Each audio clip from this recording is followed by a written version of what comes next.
Welcome to Daily Armour. I want to start in the book of Matthew chapter 28 and look at verse number 6.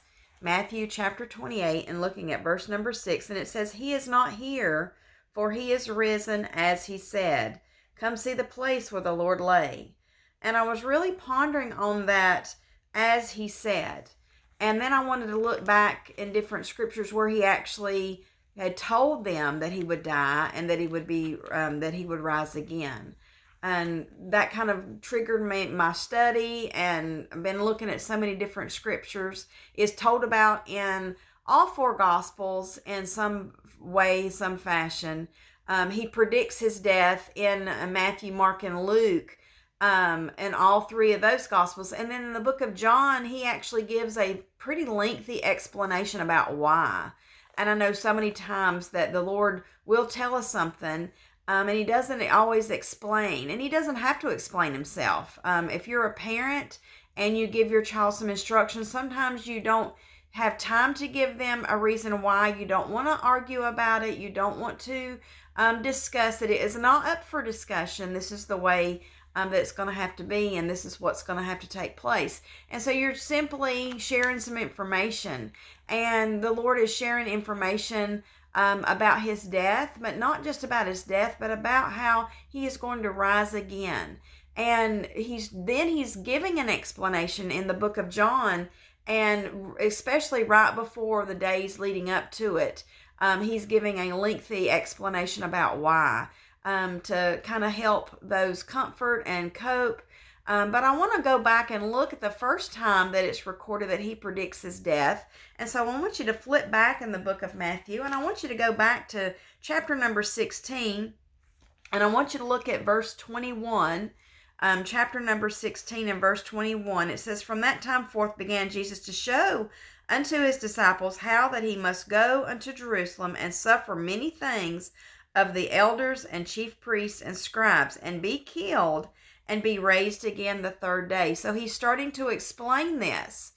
And my thinking is, how do they respond to this? I know I remember when my pastor, mine and Todd's pastor back home, when he started getting a little older, that he started talking about that he wouldn't, he was in his later days, and he would start talking from the pulpit about, how he doesn't know how much longer he'll be around, that he's getting older, and, death comes for every person, unless the Lord, unless we're alive when the Lord returns, and then we go by the air instead of by the grave. And every time he would say that, I would get like a sick feeling. It would just make me so sick. And I remember Todd saying the same thing, that he couldn't stand it when preacher would talk about him getting older, and that, one day he's, unless the Lord comes back before then, that he was going to die. And I didn't like that. And here we've got Jesus speaking of this to the disciples. And I want you to notice how that Peter responds in verse number 22. It says, "Then Peter took him and began to rebuke him, saying, Be it far from thee, Lord, this shall not be unto thee." He was sick. He was sick. He didn't want to hear this. He didn't want to think about that his teacher, his master, his Savior, the Christ, the Messiah, that all his hope is in Jesus. And he didn't want to think about him dying. And then I think he kind of missed the whole part of, but will be and be raised again the third day, because he was be like me. I can so relate to Peter. As studying the life of Peter that I did a few years ago, I could so hear his foot being stuck in his mouth, that his response was very quick, that he would respond out of emotion. And I can so relate to that, because I did that for so many years, and I still have a tendency to want to, but the Lord, and I have not arrived, by no means, I have not arrived, but I can see how the Lord is helping me. And as I was studying the life of Peter, I noticed in his writings how that changed. There was a little more reservation before he would say something, and that's something that I've noticed in my life. But here, he's freshly being told that Jesus is saying, I'm going to die. And Peter's saying, I don't want to hear that, Lord. I don't want to hear that. That's not going to happen to you. Be it far from you, Lord. He's saying, no, he is rebuking him. It says, if you look, it says, Peter took him. He took him. He is probably like, had him like touched his arm or something. And he's like, Lord, no, this cannot happen. And we don't want to think about anyone that we love dying. We don't want to think about that. And yet we all experience that from time to time in our life. And here Jesus is saying, but on the third day, he's saying, and be raised again the third day. He's saying, I'm going to be raised again the third day. He's explaining, he's telling them that he's going to die, but there's a purpose and there's a reason for it. And we don't want to miss it. And then when it actually took place, when it actually happened, they're shocked. They're surprised.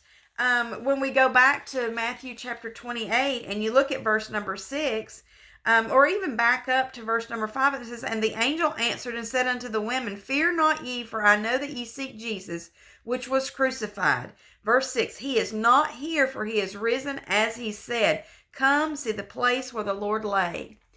If the disciples had understood what was going on, they might have even just camped out at the gravesite waiting for his return. But they were so overcome with grief and with disbelief and with shock, as you or I would be. We would be so grieved. I know that there's times in my life when I've been so grieved that it has blinded me from seeing, more of the reality of the situation and being able to be comforted. They were in the middle of that grieving process. Death does cause us to go through a grieving process, and we all need to go through that process.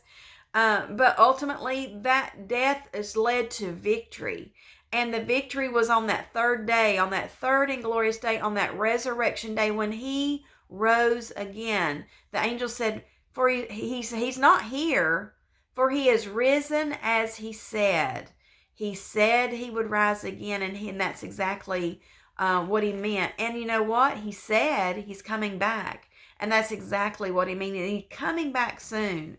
So don't miss the message. Don't miss the reality because we're mourning, because we're grieving. Don't miss the reality because he was risen again and he's coming back soon. He's coming back for me and he's coming back for you, just as he said. Thank you for joining me, and I look forward to seeing you again soon.